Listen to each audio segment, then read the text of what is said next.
Nah, don't worry about it. I'll just hold the thing. Just prop it up to a book or Bro, your you hold a TV. race car for 2 hours. You can hold a Yeah, I Ford haven't for got the 15, arms to 20 hold minutes. this. I just can't. I'm a precious driver.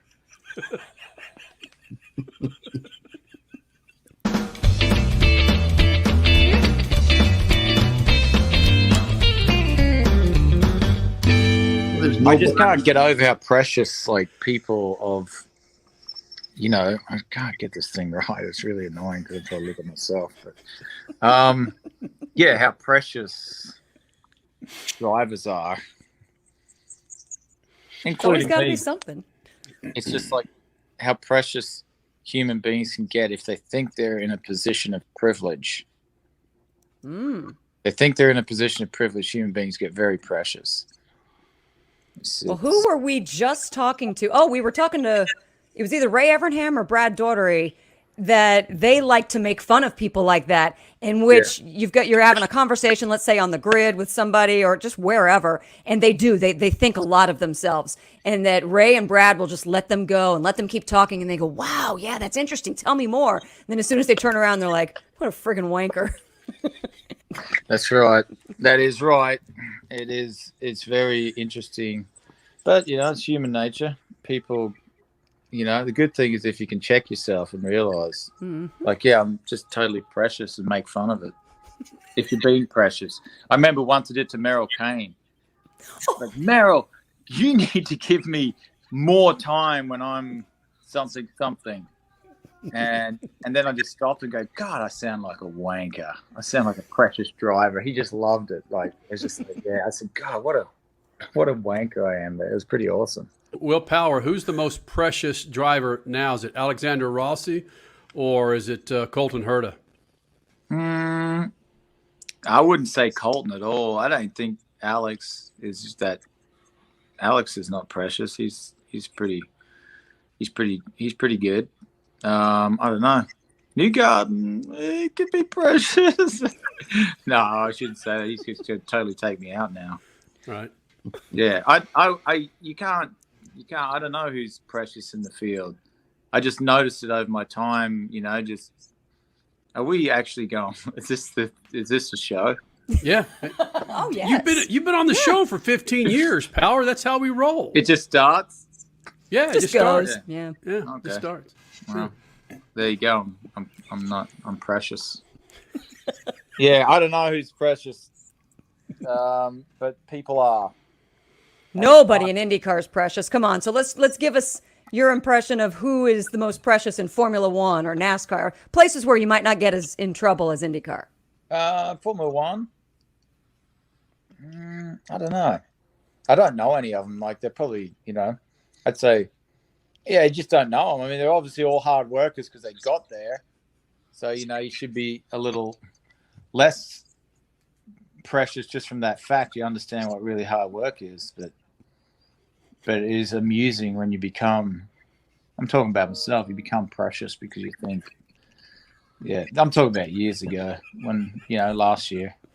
It's changed completely now, like a totally different person. Hold on, though, Kenny. Hold on. Let's go back to a precious time in Will Power's career. We just hit the 10-year anniversary of... That's not precious. That's just telling people what's up, how it is. That's the opposite of precious. If precious, you would be bitching. I was just straight up like, yep, this is how I feel. This is what I thought of that call. Mm-hmm. Take it or leave it. I really like the way I'm playing with my phone, like just trying to get my face exactly in the middle. Leave it there. You won Right, Indianapolis. Can you not afford a damn tripod, Will Power? I have. That's what I said. I my wife bought one, but yeah, I can't. Yeah, I've spent all my money. Like, I've got no money. I thought that's what you do when you make money. You just spend it all on things. Wait, that's not you, Will. I've seen your Instagram. That's your Amazon stuff coming to the front door. That's not from you. It's not from me. No, actually, I don't spend. I am like, I could live in a little apartment and, live on next to nothing. I would actually be fine with that. The only thing I need is to be able to do some sort of competition or motorsport that keeps me going. But apart from that, like you don't need it. It's great. It's great to have money. I'm not telling you should just get rid of it. You probably should keep it if you got a lot of money, because it is great. Like, it's a lot of advantages to having money, but I could do without it. What about Liz, though? She couldn't do without it, huh? Well, she got the kids. She got 2 kids, me and the little guy. So that's why she needs the money. She doesn't spend any money on herself. It's always for other people. She's not a indulgent person, let's say. Wait, you dropped something in there that she's got 2 kids, you and somebody. I know, I like that. Yeah, oh yeah, she has she's got 2 kids. She's raising you too? Is that what you're saying? Well, she's like, she says to me, it's like shoveling snow when it's snowing, having me in the house. That's basically it. So she looks forward to race weekends when you get out of the house. Oh no, she comes to the motorhome, and same thing, shoveling snow, man, and it's snowing outside. It's not. But I'll tell you what, like she really allows me just to focus on racing. That's it. That's cool. Yeah. You look pretty laid back today, Willpower. How long does it take you to recover from a race? Some football players can't get out of bed till Tuesday or Wednesday after a Sunday game. Does it take you that long to recover after a race? Well, yeah, actually, it does. It takes you till Wednesday to get just back to normal. I'll give you that. It does take till Wednesday to feel good again. Because it is really tiring. I'm very tired right now. So yeah, the races are very tough. Very tough. Like, it's almost like going out in the night on the drink, because you dehydrate so much and you don't sleep much. Yeah. So all those stories that people who don't know better, when they say that all you do is sit and steer a car, they don't really understand what's going on. You've got a lot happening when you're out. The competition, the heat, the physical ability to steer the thing. You're doing a lot of work. It's you are. It is way more physical than anyone knows. Like, way more physical, especially IndyCar. It's probably the most physical form of motorsport there is, because you don't have power steering. If they gave power steering, it would make a huge difference. But it's the weight of the wheel, and then the G-force on top of that, and the heat because of the cockpit now. It's a lot more physical than anyone can imagine. Has there ever been a time where you've gotten out of a race and you're recovering that you had to reflect on, man, this felt like the bender that I had when I was 22 years old. I had so many beers, it feels like I am just hungover as hell? That's after you've hit the wall and you have a bit of a concussion. That's honestly, like, that's why I don't drink any. I haven't drank anything since 2015, except on the podium over a little bit of champagne sometimes. But if you go out drinking the next day, it feels like you've had a concussion. It's the same thing. Like, I don't think it's good for your brain. I don't think it's simply not. And that's why I don't drink anymore. I don't, not that I drank a lot in the past, but when you go out and you have a big night, it's just terrible for you. Not enjoyable either. You don't really have good conversation when you're drunk, to be honest. So yeah, I just don't even really like the feeling of drunk. Are you a bastard when you're drunk, or are you a nice? Were you a nice? It's drunk? been a while, Kenny. Well, he still remembers. Yeah. When I was young, I was just out of control, like just absolutely.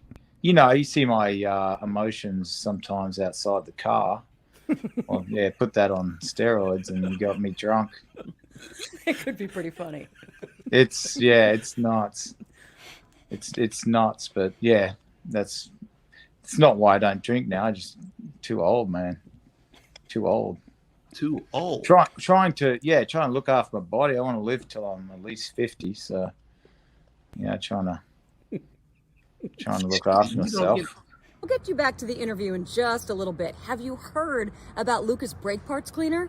Lucas Brake Parts Cleaner is made of the highest quality components, giving you superior performance and leaving no residue. How do you apply this? You apply Lucas Brake Parts Cleaner liberally to the parts that need to be cleaned. You'll eliminate brake fluid, grease, dust, and dirt components. We know a little bit about that here in the desert, I'd say.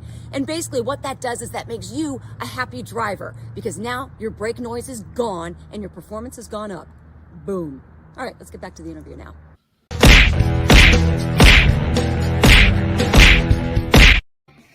Freak Nation, welcome to a Kick at the Balls Monday. Do you feel kicked and ready to get a little turkey? What do they call it? Tryptophan on Thursday, Crash? I'm tryptophan now. We've been having turkey since Saturday. And the green bean casserole and the corn casserole and all the pasta and stuffing, my favorite. I'm yawning this morning a lot because of food hangover. Got it. From all weekend, and it's delish, and I'm not hating it. Richie, are millennials killing green bean casserole? Oh, yeah. Yes. I don't know anybody else that eats it. That's all you got? Yeah, I don't have any insight. I don't think I've even had green bean casserole. Well, you're asking it, Kenny, because that was probably the least induced meal at our Friendsgiving on Saturday, right? Well, hold on just a second. It looked like it was the least induced meal for our Friendsgiving dinner because they brought over enough for 150 people. That you're probably right there, or maybe even 150,000. It was ginormous, but I was throwing away a lot of plates that night, and the kids did not have green bean casserole on their plates. Yeah, granted, they're past millennials, but kids are not eating green bean casserole. And it probably started with you millennials because we blame millennials on everything. So, the millennials killed it. So that means the next generations are not eating it either. So a kick in the balls to those who do not eat green bean casserole. So, Richie, a kick in the balls to you, bud. All right. You don't even care. He doesn't. You want to do some video with us here, Richie? Yes, I'm looking at. I wanted to find out via Google. I was Googling green bean casserole because I wanted to see if there's a statistic about how many people eat it. But I can't. I don't see it at the moment. This is what I should have done from. Last week, didn't we discuss? You were out for a few of the shows last week, Richie. But didn't we discuss, Crasher? It was last Wednesday. I know exactly what you're going to call up. Pizza or green bean casserole. Yeah, Richie, come on. I had people texting me after that little snippet of you saying, is Kenny high? Who would ever choose green bean casserole over pizza, no matter how much you like green bean casserole? Yeah, that was very odd. So, Richie, Kenny says he could eat green bean casserole all day, every day. And I said, come on, would you eat that before pizza? And he said, yes. No. What? Yeah, exactly. No. Yeah, no. He's crazy. Here's the headline here from the Boston Globe. Should you ditch the Thanksgiving green bean casserole for something better? Send that to me. Yes. Well, a good friend of ours and a good friend of our daughter's brought over this delicious green bean casserole, and she added a bitchin' element to it, which was cheese. And it just, oh my gosh. It did take it up a notch. I will agree. Remember how that broad married a dolphin? I could marry green bean casserole. Good. So that means you and I would have to get a divorce. And then you would take green beans down the aisle in holy matrimony. Can I just have an affair with him? Absolutely. Green bean casserole? You go. Do your thing. Well, late night tonight. I was out with GBC. Love some green bean casserole.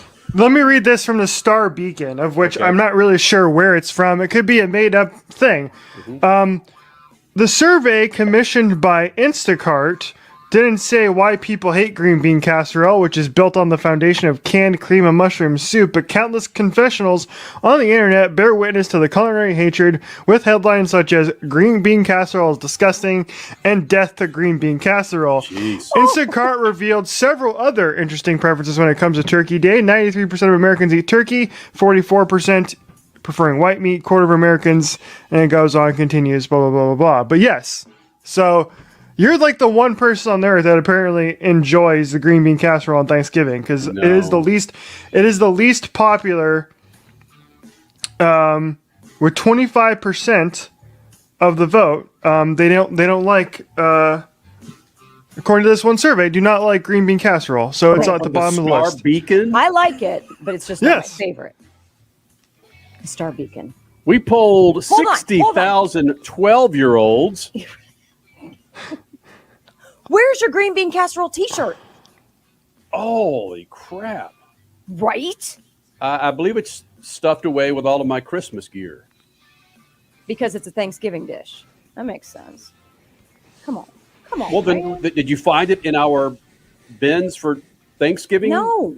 Decorations? No, it's because you left it out in order to resize it.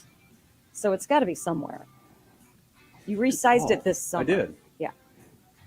Get it out, man. You got to pack it away for Thanksgiving this week. All right, kicking the balls Monday, Freak Nation. Kicking you. the balls to, I guess, me, evidently. A good old Swift green bean casserole. Ball hit. You know what? Maybe, let me see. That's it. It's the secret sign for GBC. It looks like West Side, but you're not. No. You're not Green bean casserole. Oh, wow. Walking down the street. Oh, gee.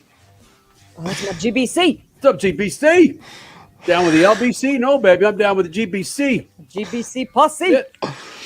Richie. It's embarrassing. I know. Jesus. Says the guy who please has don't do that. the rainbow colors of the world on his body right now.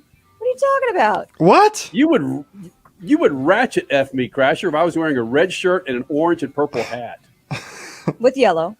Yes. And purple. Yeah, you're right. There's the purple. Okay. No, he's no. care. It's actually fine. Hats don't need to match. Again, millennials have killed color matching.